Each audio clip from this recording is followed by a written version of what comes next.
We're in a fairly interesting time in Texas where we've got drought conditions in areas where we also have a lot of exploration for gas and oil going on at the same time. And nearly all of those have some type of open pit to contain water, whether for drilling mud or frack water or whatever it might be. Have you seen any issues related to those that we might need to be cautious about?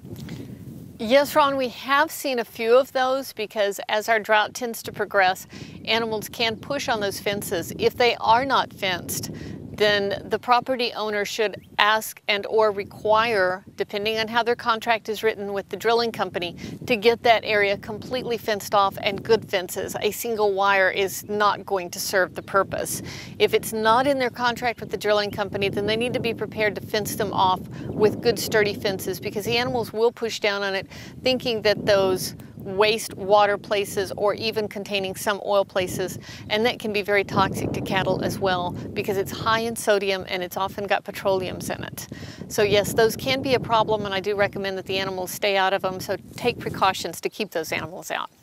As drought conditions progress, to me it's always important to try to look for things out of the normal. When we're looking at water sources, what are some of the things they might try to hone in on? Is there something they can look for there to see if that algae is building up in their water supply? What about salt content, residues on the shoreline where you haven't seen them before? What are some of the things they might need to keep in mind?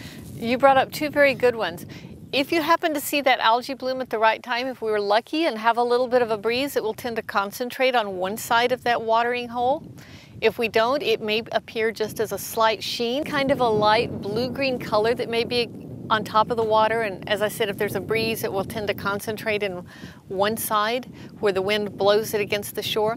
Salt water is another issue because sometimes there's water that comes up from injection wells and it may have been there for a very long time and we don't notice it because it's been great water in there, and now we're how many years down the road and we're in this extreme drought conditions here in Texas, and as the water concentrates, it concentrates all the salt that's in there as well, and that's when we may start to see the salt residues around the edges of the pond or the water sources.